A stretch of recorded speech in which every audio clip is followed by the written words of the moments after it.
بسم اللہ الرحمن الرحیم الحمد للہ رب العالمین رب اشرح لی صدری ویسر لی امری واحلل عقدۃ من لسانی یفقہوا قولی۔ السلام علیکم ورحمۃ اللہ وبرکاتہ۔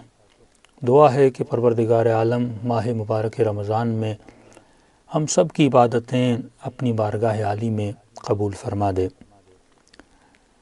جس طرح سے آپ سے وعدہ کیا تھا انشاءاللہ ہر مومن یہ کوشش کرے کہ اس ماہ مبارک میں جتنا ہو سکے قرآن کی تلاوت کرے، کیونکہ یہ مہینہ قرآن کا مہینہ ہے، اور تربیت کے حوالے سے بہترین کتاب وہ بھی قرآن ہے۔ میں نے عرض کیا تھا کہ شاید صاحب امامہ بھی بہت سارے ایسے کم لوگ ہوں گے جنہوں نے زندگی میں ایک مرتبہ کمپلیٹ قرآن کی تفسیر پڑھی ہو۔ اگر آپ ایک مرتبہ کمپلیٹ قرآن کی تفسیر پڑھ لیں، میں دعوے سے کہہ سکتا ہوں، کیونکہ قرآن بہت جامع کتاب ہے، یعنی آپ سیاست سے آشنا ہو جائیں گے، آپ تاریخ سے، ہسٹری سے آشنا ہو جائیں گے، جانکاری آپ کو مل جائے گی، ادب بھی قرآن میں ہے، اخلاق سے آپ آگاہ ہو جائیں گے، انبیاء کی ہسٹری سے آپ آگاہ ہو جائیں گے، استدلال دلیل کیسے دینی ہے، جو انسان اللہ کو نہیں مانتا، نبی کو نہیں مانتا، ایون ولایت علی بن ابی طالب کو نہیں مانتا، مجھے دلیل کو قائم کیسے کرنا ہے، استدلال کیسے بنانا ہے، علم کلام سے آپ آشنا و آگاہ ہو جائیں گے۔ اتنی جامع کتاب ہے۔ آج سب سے بڑا مسئلہ جو ہے وہ انسان کے ایمان کا مسئلہ ہے، یعنی نماز روزہ پڑھ رہا ہے، لیکن آپ دیکھیں اس کرونا نے انسان کو موت سے کتنا ڈرا دیا ہے۔ یہ موت کا خوف جو ہمارے وجود میں ہے، انسان کو احتیاط تو برتنی چاہیے، لیکن عزیزو یہ موت کا ڈر جو ہے وہ کسی بھی صورت میں ہو، ہم دل کھول کے موت کی کبھی تمنا نہیں کرتے۔ میں ہمیشہ ایک چھوٹی سی مثال دیتا ہوں اور آج دے بھی رہا ہوں کہ اکثر دنیا میں جو لوگ رہتے ہیں وہ موت سے ڈرتے ہیں، اور آپ نے اسی دنیا میں ہمارے علماء اور بزرگوں اور عرفاء کو دیکھا ہوگا، وہ جیسے جیسے بڑھاپے کی طرف جاتے ہیں ان کے چہرے کی رونق بڑھتی جاتی ہے، چہرہ کھلتا جاتا ہے۔ اسی مہینے میں مولا علی کے سر پہ ضربت لگتی ہے اور مولا کیا فرماتے ہیں، فزتو برب الکعبہ، مجھے کعبے کے رب کی قسم ہے علی کامیاب ہو گیا۔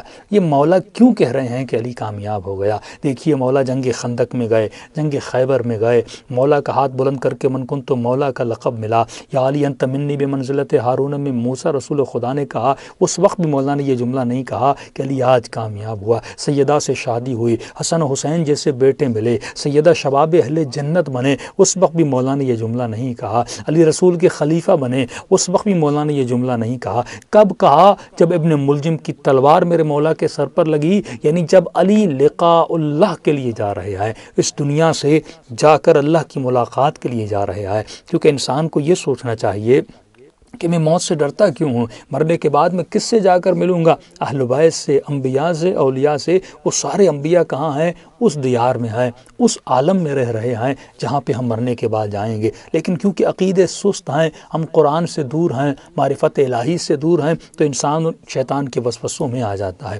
تو کوشش کریں گے انشاءاللہ، یہ تفسیر کا سلسلہ شروع تو کیا ہے، اب اللہ نے جتنی زندگی دی اتنی زندگی میں ہم آپ کی خدمت میں رہیں گے، اور کوشش کریں گے 10 منٹس یا 10 to 15 منٹس کی یہ تفسیر ہو۔ میں کوشش کروں گا اس سے بھی کم ہو، آج کیونکہ پہلی نشست ہے تو تھوڑی تفصیل میں مجھے باتیں بتانی پڑ رہی ہیں۔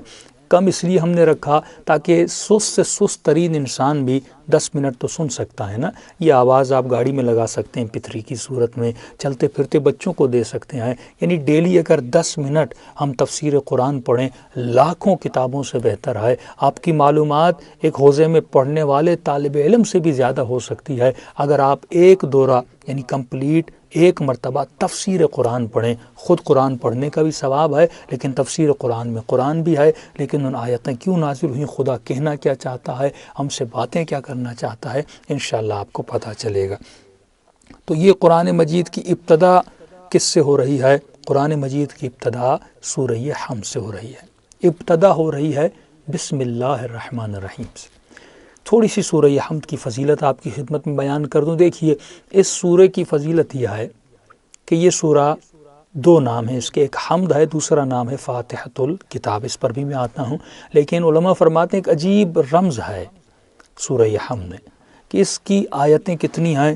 آیتیں اس کی 7 ہیں، 7 آیتیں۔ اب یہ عدد 7 یعنی 7 کا جو نمبر ہے، اس میں پتہ نہیں کیا ہے، کون سا اللہ کا راز ہے 7 کے نمبر میں کہ سورہ حمد کی آیتیں 7 ہیں، آسمان 7 ہیں، حج کرتے وقت ہم طواف جو کرتے ہیں وہ بھی 7 ہیں، سعی صفا و مروہ 7 ہے، شیطان کو 7 مرتبہ آپ سنگسار کرتے ہیں، سجدے میں جب انسان جاتا ہے تو 7 اعضاء ہیں، ہفتے کے جو دن ہیں وہ 7 ہیں، اور سورہ حمد کی جو آیتیں ہیں وہ بھی 7 ہیں۔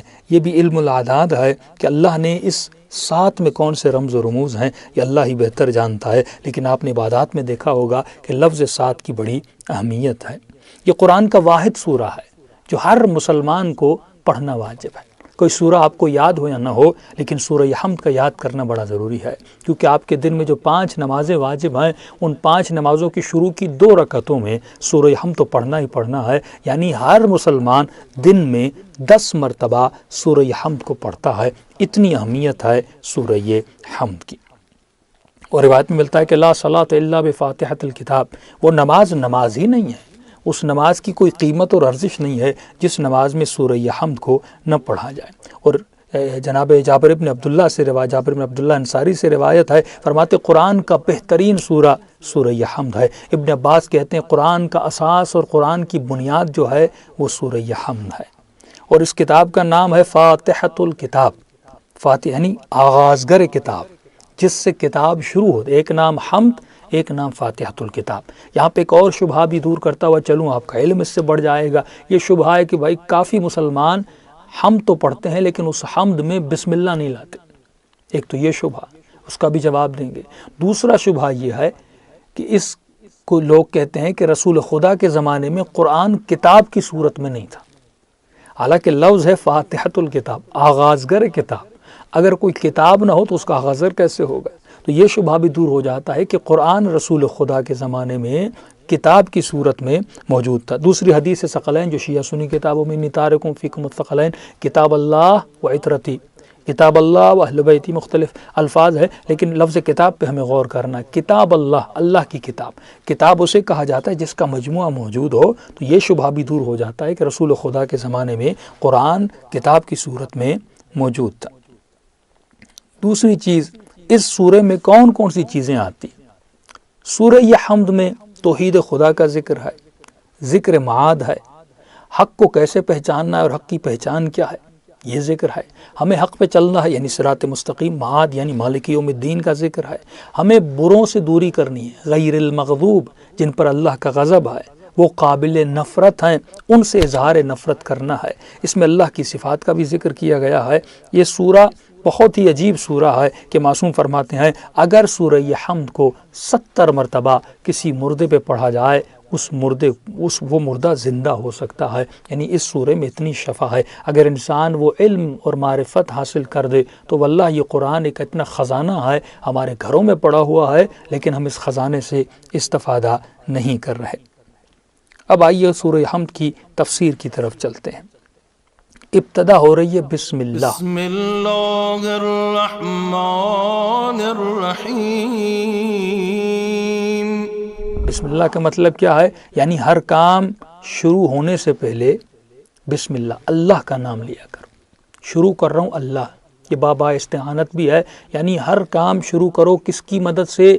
پروردگار عالم کی مدد سے۔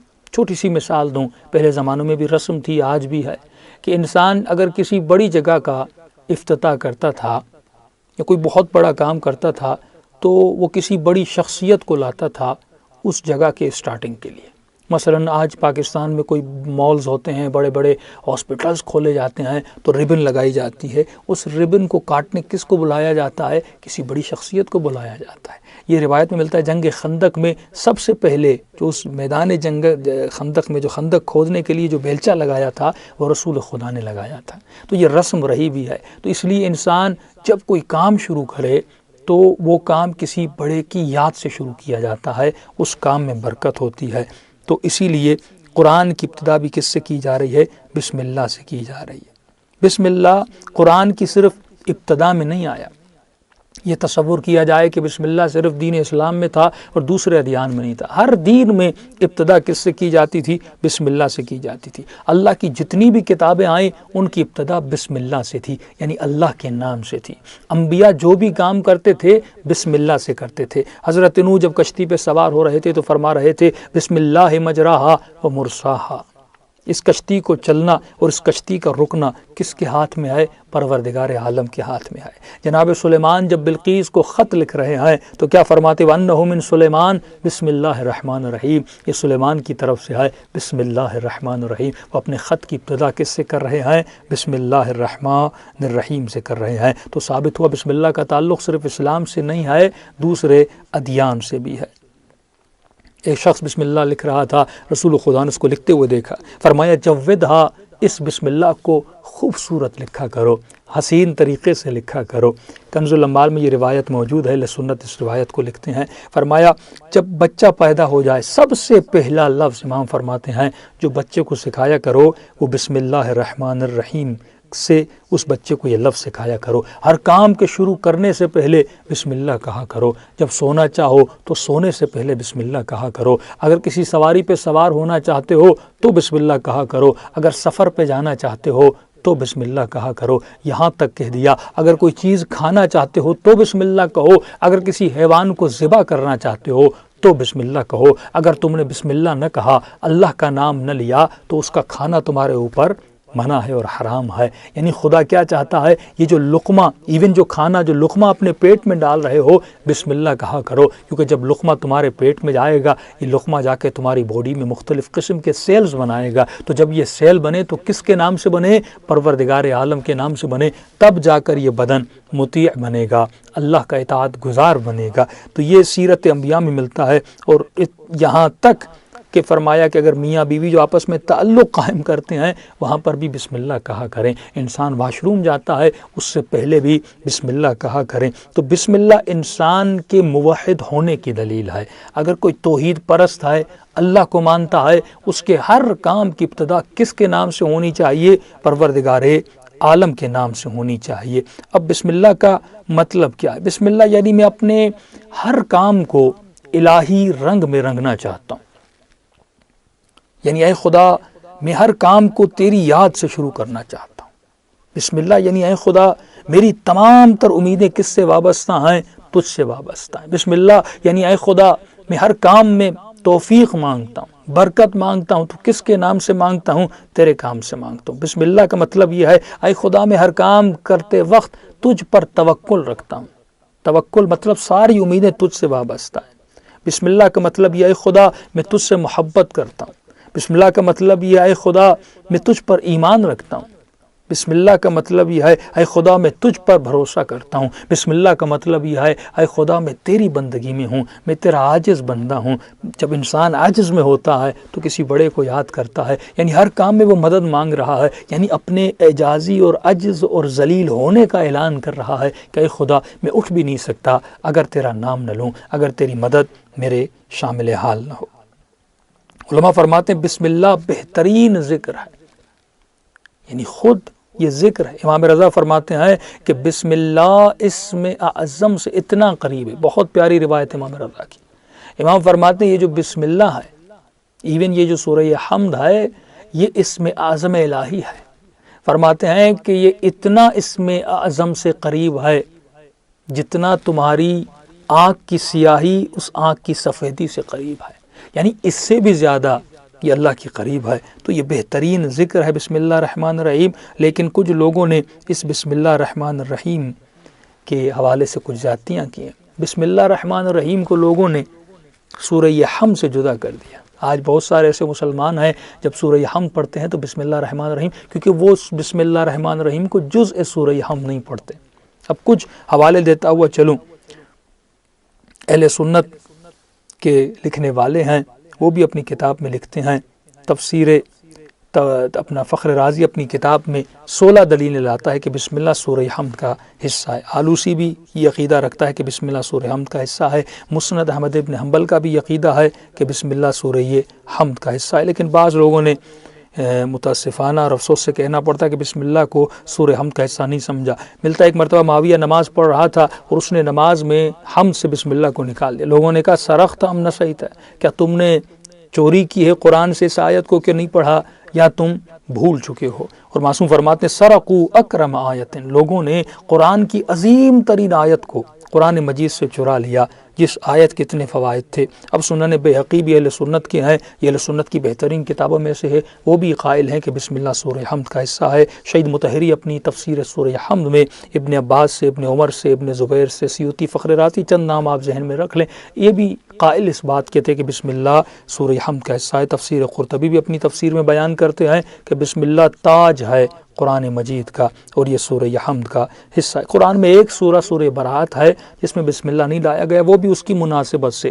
براءت یعنی نفرت، اظہار بیزاری، اور کیونکہ وہاں پہ اتنی ان سے نفرت مشرکین سے کی گئی تھی، تو جب وہاں پہ عذاب اور نفرت کی باتیں تھیں تو مناسبت نہیں تھی کہ وہاں پہ بسم اللہ الرحمن الرحیم اللہ کے رحم کا ذکر کیا جاتا، ورنہ قرآن کی ہر سورت سے پہلے انسان کو بسم اللہ الرحمن الرحیم پڑھنا چاہیے۔ جب انسان بسم اللہ پڑھتا ہے، اپنے ہر کام سے پہلے بسم اللہ الرحمن الرحیم کہتا ہے، اس کا مطلب وہ انسان خود کو رنگ الہی میں رنگنا چاہتا ہے۔ ایک قریب مثال دے رہا ہوں، رنگ الہی یعنی اپنے کاموں کو کس کا رنگ؟ اللہ کا رنگ دینا چاہتا ہے۔ دیکھیے یہ بھی عجیب بات ہے، جو اللہ کا رنگ ہے اس میں ثبات ہے۔ انسان جب کسی چیز کو رنگ کرتا ہے، انسان دیوار کو رنگ کرے، انسان کپڑے کو رنگ کرے، بچوں کے کھلونے ہوتے ہیں اس پر ہم کلر کرتے ہیں اور بچوں کو دیتے ہیں، یہ رنگ پانی سے مٹ جاتا ہے، بار بار دھونے سے اس کی شائننگ ختم ہو جاتی ہے۔ لیکن آپ نے غور کیا ہوگا جو مور ہے اس کے پر کتنے خوبصورت ہیں، اس مور کو کس نے رنگ دیا ہے؟ پروردگار عالم نے رنگ دیا ہے۔ اور جس چیز کو خدا رنگ دے رہا ہے، آپ دیکھیں اس کے رنگ کو کتنا بھی دھویا جائے اس کی شائننگ نہیں جاتی۔ تو اگر شائن ہونا چاہتے ہو، اپنے کاموں میں شائننگ چاہتے ہو، اپنے زندگی کے ہر لمحے میں چمکنا چاہتے ہو، تو اپنی زندگی کو رنگ خدا میں بدل لو اور بسم اللہ الرحمن الرحیم سے اپنے رنگ کو شروع کیا کرو۔ ما عندکم ینفد، جو تمہارے پاس ہے وہ ختم ہو جاتا ہے، ما عند اللہ باق، جو اللہ کا ہے وہ باقی رہ جاتا ہے۔ اب آیت کمپلیٹ کر دوں، بسم اللہ الرحمن الرحیم، شروع کرتا ہوں کس کے نام سے؟ جو رحمت کا منبع ہے، جو رحمت کا مرکز ہے، اس کے نام سے شروع کرتا ہوں، جو رحمت کا سرچشمہ ہے۔ دیکھیے دوسرے لوگ بھی بندوں پہ رحم کرتے ہیں، لیکن ان کا رحم کیا ہوتا ہے؟ ٹیمپریری ہوتا ہے۔ ہمارا رحم ٹیمپریری ہوتا ہے، یا ہمارا رحم مطلبی ہوتا ہے۔ یا آپ دیکھ رہے ہیں آج کل NGOs بڑا رحم و کرم کر رہی ہیں غریبوں پر، ان کے رحم میں مطلب ہوتا ہے، ان کا رحم یا ٹیمپریری یا مطلب ہوتا ہے، یہ اس کے بدلے میں، اس کے عوض میں بندے سے کچھ مانگتے ہیں۔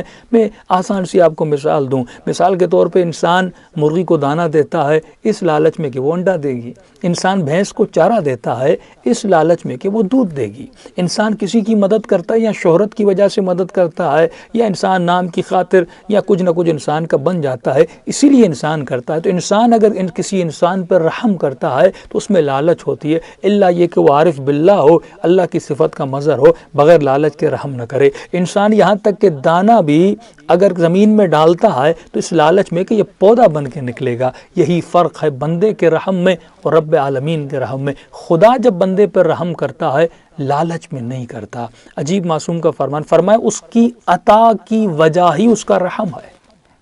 وہ کافر، مومن، مسلم، مشرک، ہر کسی کو رزق دے رہا ہے، اس کے عطا کی وجہ اس کا رحم ہے، یہ رحم کلی ہے۔ بسم اللہ الرحمن الرحیم، وہ بارش ہر کسی پہ برساتا ہے، اس کو پتا ہے کہ یہ یزید ہے، یہ شمر ہے، لیکن جب بارش برستی ہے، بارش کے قطروں کو یہ نہیں کہا جاتا کہ مومن کے گھر میں برسنا، لیکن جو میرا دشمن ہے، میرے نبی کا دشمن ہے، میرے اولاد نبی کا دشمن ہے، اس کے گھر پہ نہ برسنا۔ اللہ کبھی یہ نہیں کہتا، کیونکہ اس کے رحم اور عطا کی وجہ، یعنی وہ عطا کرتا اس لیے کیونکہ رحیم ہے، وہ کسی عوض، کسی بدلے کی وجہ سے عطا نہیں کرتا۔